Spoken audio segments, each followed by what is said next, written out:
Heretics. What's up, man?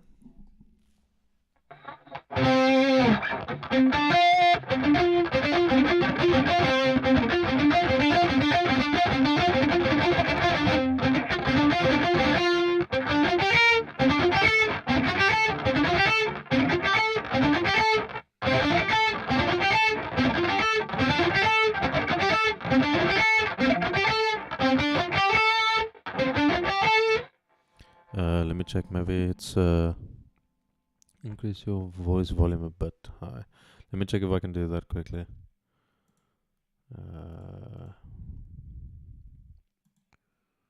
Let's check.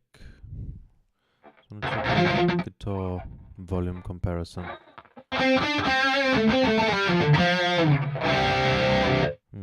one sec.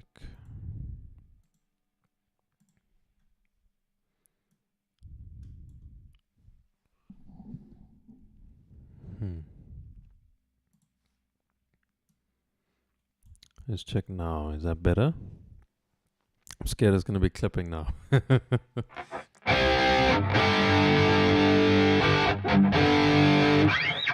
that better?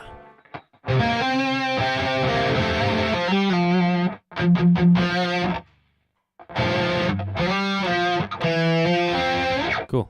Thank you for that.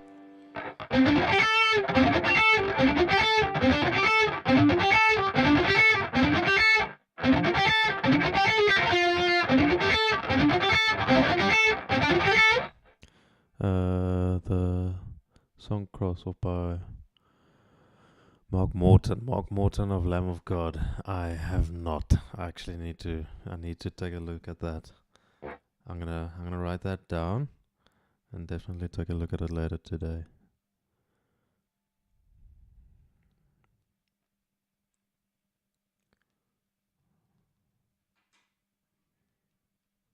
Mark Morton. As soon as oh man, now I'm very excited.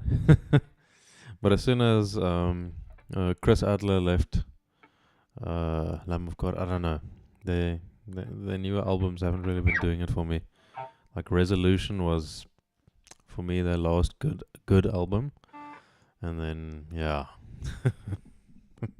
then it just sort of, I don't know, nothing felt special like the old stuff.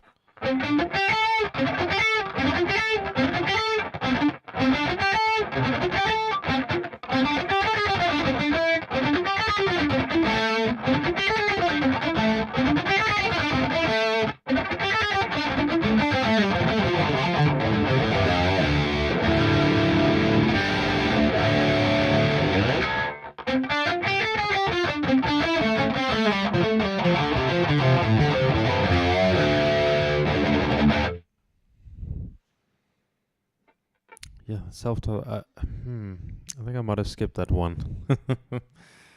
Like we got to Sturm und Drang and was that yeah, I don't know. I can't remember the other names of it. It just sort of skipped it. Flip. But I think my favorite Lamb of God album will be Wrath by far. Yeah. Some of that stuff is just so good.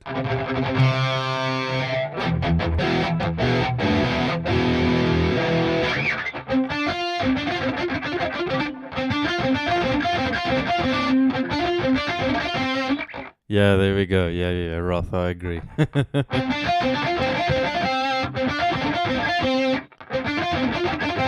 Yeah, Wrath is just, oh my word. It has the most great songs. Oh, goodness. Wrath.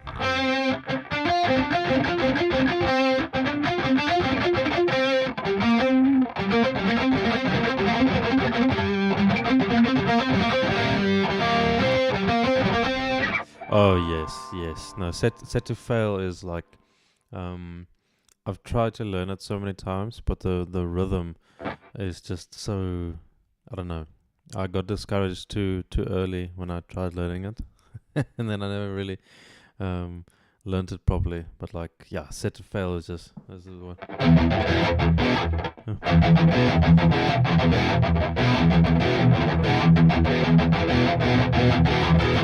Like the drums.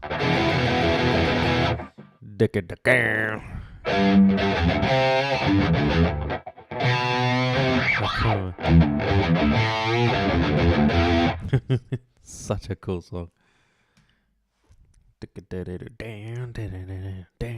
Just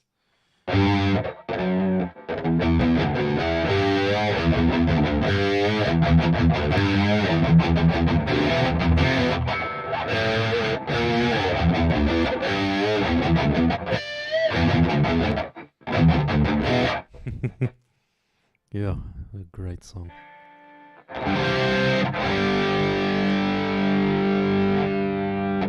And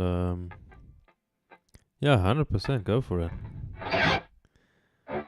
Related practicing it, absolutely.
Okay. My practice schedule's been after for a long time. Like, I know what to practice, but I can't schedule it. Can you give some tips on how many hours should I practice to get to a better level? The amount of hours is not as important as the amount of consistency. So, if you practice 4 hours every third day, it's not going to get you as great results as practicing, let's say, half an hour every day. It's kind of like imagine a train track. Like if there isn't a train on the train track for a while, there's a lot of like growth onto it. Like the plants start coming over, and there's a lot of vines, and everything just starts taking over, and there's rust and stuff that develops. So like the consistency of practice will beat the quantity of it. So for me, I practice like my evidence is here. 20 to 30 minutes a day, and like that is more than enough, because I'm very particular with what I'm practicing. I don't practice a million different things. I'm focused on pretty much one thing, and I do that for like a couple months. Like what I've been doing for the past few months. Like I think it must get super irritating. Like I'm busy playing that thing the whole time, and it's like crazy. But it's what I'm busy practicing right now. So I'm just practicing that because it's so important for me to develop that economic picking and pentatonic chops that I sort of missed out. At the beginning, how much did you practice? Now, obviously, that is a little bit different. It depends on your schedule and everything. But obviously, I did practice a bit more because I was younger. But if I have to be honest, if I'm thinking about it, I was busy with the guitar for longer, but I wasn't nearly as productive with the guitar as now. Like back then, I think I would practice maybe 1 to 2 hours a day, I think. But I wouldn't actually practice things that make me better. I literally just practice things that, or rather, noodle or play things that I already knew how to play. Like for example, there'll be just songs that I already know and that I've already been able to play, and then I'll just keep playing through them. But the big problem was my technique. I made certain problems with my technique. So all the practicing that I did, all the hours that I put in, were not necessarily worth it because I didn't use the correct technique. It's again like a road. You can drive on the road as much as you want, but if your car's not in the right condition, it's like it's gonna fall apart eventually. So I had to focus on actually just getting my car set up properly so that I can then drive on this road. That's, I think, the biggest misconception about practice. Like that you should just put in the hours. But I mean, if you put in the hours in incorrectly, you're going to be wasting your time. So rather focus on exactly the specific technique stuff and get that right first before you start putting in the hours, because that's going to make all the difference. Yeah, I play riffs most of the time, like yeah. Practicing for 20 minutes, riffing, dive bombs, yes. Now that is so relatable. That's exactly what happens. That is precisely what happens. Like I also have these things that I revert to when I sort of get discouraged or something. But again, like I have 20 to 30 minutes focused practice, like exactly what I'm doing now. Like I know exactly what I want to practice, and yeah, I focus on that. So that's what I asked. How to make sure that I'm being productive. Like I'm confused about what to exactly practice that would make me better. So before you start practicing, rather, think about certain technique things. Like make sure that you are holding the guitar properly, that you're holding the pick properly, that you are approaching certain things properly. That's also why I started this channel, because I wanna help people get those breakthroughs in a shorter amount of time, because I spent so much time bashing my head against a wall, and it's just like it's not working. Then eventually I had to learn the proper technique, and I had numerous teachers. I've had teachers in my country and teachers from all over the world, and the breakthroughs that they gave me wasn't necessarily a specific exercise. it was changing my mind or changing my approach to certain techniques. I've been holding the pick and guitar correctly since the first lesson that you gave. Very, very glad to hear that. Okay, so that's the first thing. Then certain other things you should focus on, like when you're practicing. Let's say there's a riff. There's a riff that I'm busy doing. I'm trying to think now.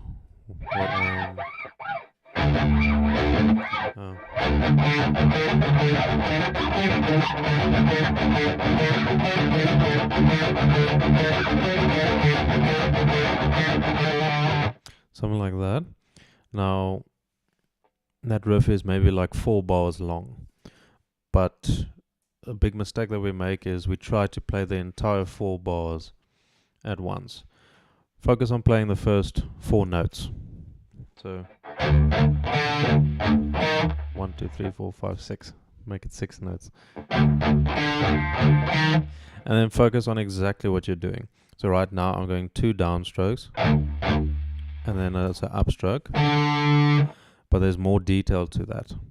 I'm not just doing downstrokes, I'm palm muting them. And then also when I downstroke, I have to sort of adjust my finger, my wrist. I have to sort of pick and then loop it around in order to get the upstroke again. Like, this motion happens so automatically, but just be a little conscious of this now, like. And then to play the upstroke on the next string, I have to loop around it and upstroke.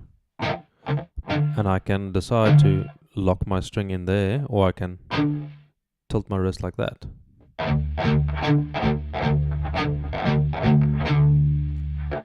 Yeah, I think I've gone to, as an example, Unholy Confessions there.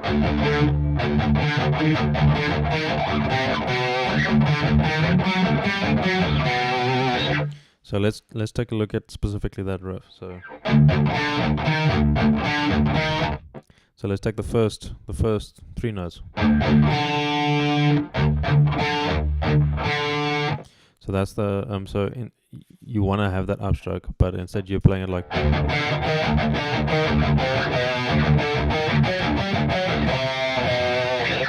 And that's going to tire you out quite a bit, like, unless you're James Hetfield, but unfortunately we don't have those chops. So so let's break it down even more. So like down, up.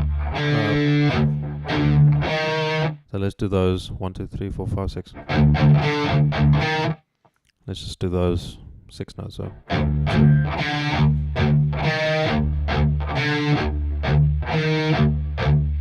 So now the problem is getting around to play the A string. So there's a number of ways you can approach this. Like when you do your second downstroke, try twist your wrist a little bit like this. So what you're doing then is you're changing your escape motion. So you're gonna down. So you see I twisted my wrist there, and then when you do your upstroke, twist it the other way, because then you're gonna escape upwards. So like, I'm exaggerating now. You don't want to exactly exaggerate as much as I am now, but I'm trying to show the exact micro movements that are sort of taking place when you do this. So it's like.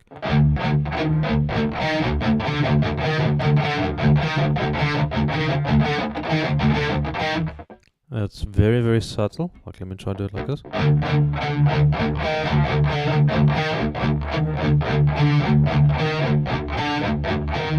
So you're doing this forearm rotation. That is doing all the angle things for you. So now you have your down, and then your twist, and then your upstroke. I'm going to exaggerate extremely now. So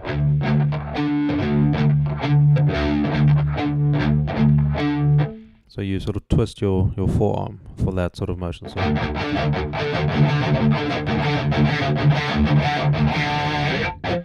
So that's how the sort of loop around the string comes from.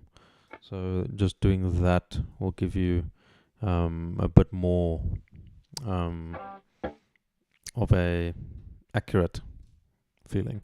It's a very, very difficult thing to do, but like you'll eventually get it. But now with this in mind, then you can put in the hours. Then you can put in the the hours of practice and everything, because you can bash your head in and play it like this, like, or you can just do it very, very slowly, just those first 6 notes.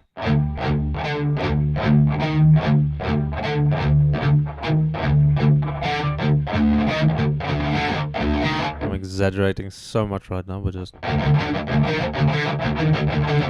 it's very, very subtle. Like the distance of a twist is like maybe like this much, because like that's the amount you have to jump over the string. So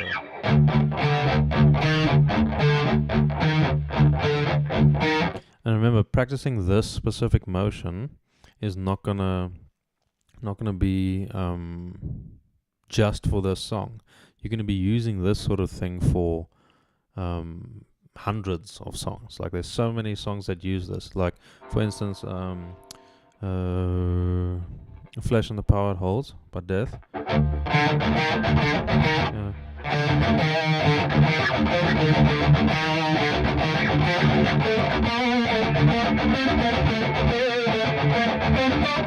So you still have that exact same thing there.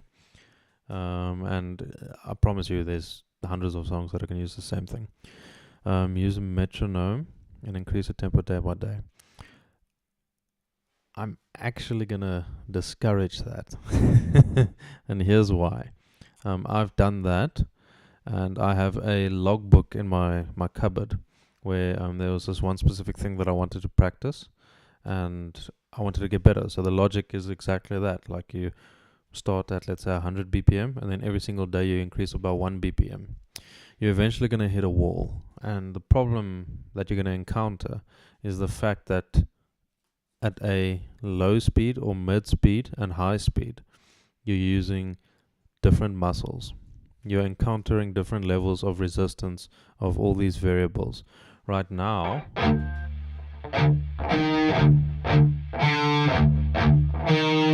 there's like a lot of rest in between my strokes, which means I can exaggerate them a little bit more.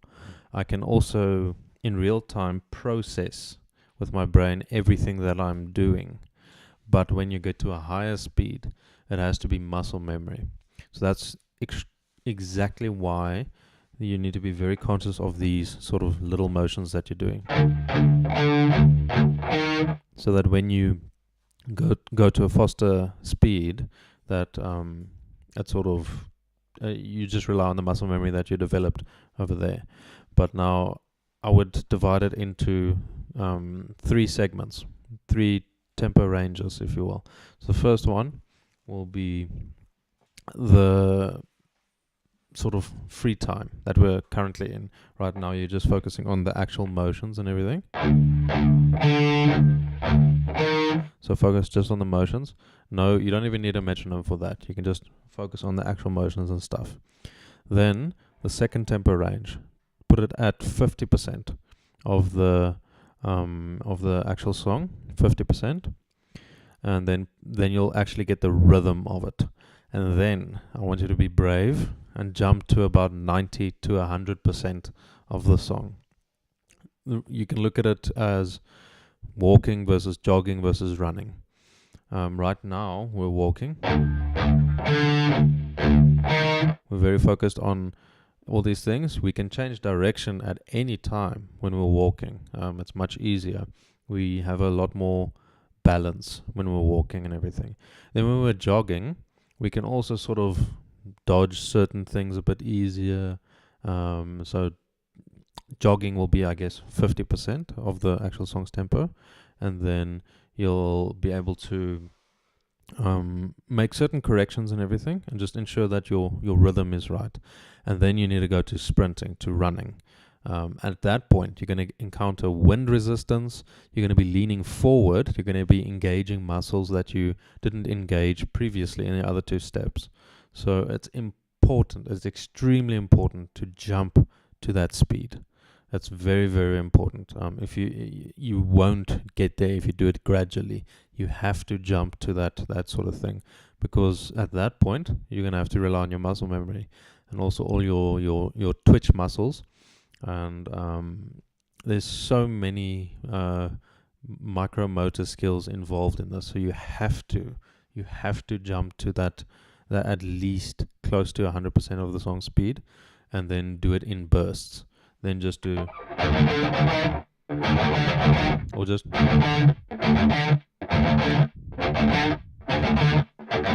I'll literally practice it like that.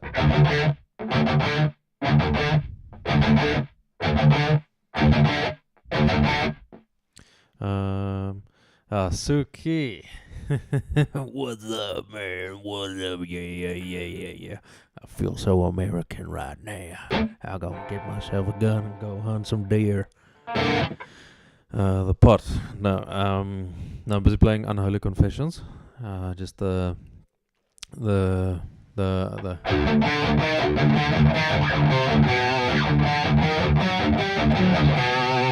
thing. Laid to Rest. First 3 riff like down, always the rest alternate pick. So the first 3 riffs. Yeah. Now Laid to Rest is uniquely difficult because you're doing uneven strokes. Because now it's 1, 2, 3 next string, 1, 2, 3. And the problem with that is it's changing the direction of each group. So like if I go,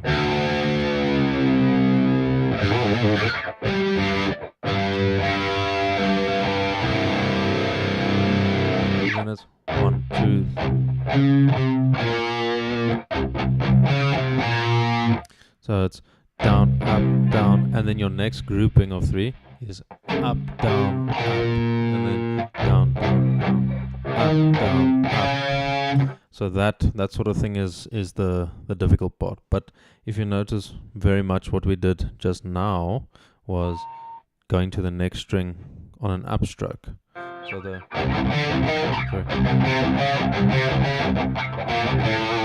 is the same as.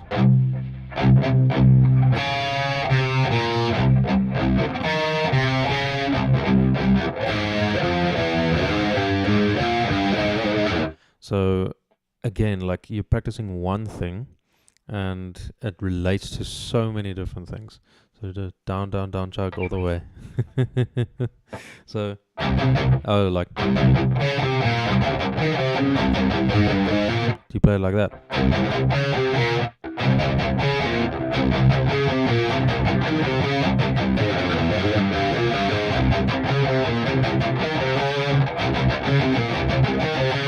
Okay, cool. It's not exactly a problem. Like, it sounds pretty cool because then it has that sort of that power on the. Then you can go.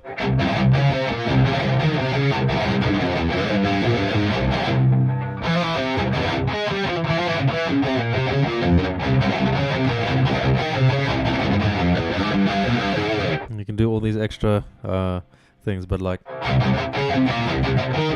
That's not a problem. You can definitely do that.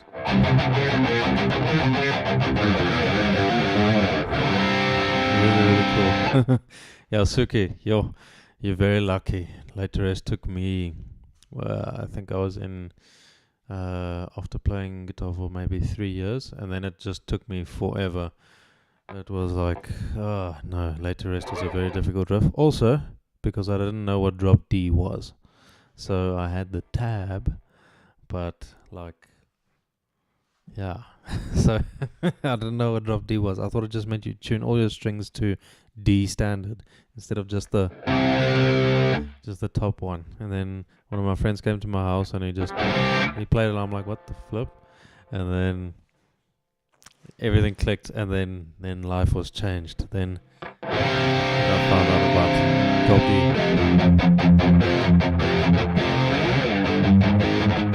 And then it opened so many doors for me with drop D.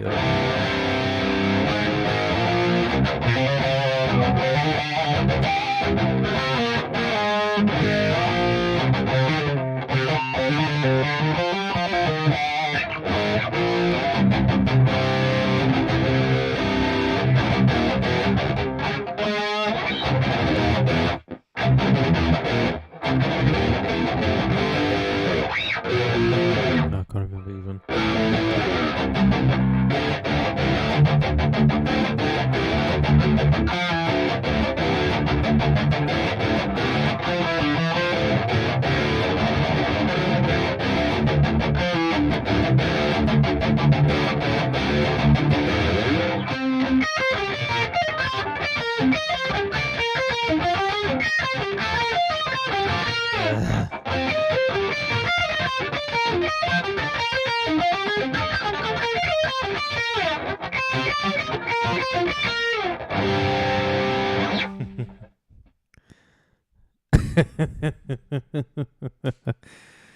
Oh yes, yeah. Any sort of tech death stuff, good luck. Especially for drums. Like I don't know if you've heard the Faceless before, but like the Faceless as well. Just some of their drum stuff is just unbelievable. Oh man. But yeah, right, man. Yeah, I've got to have a good day, Heretics. I'm also gonna get to work now. And cheers. Thanks for stopping by.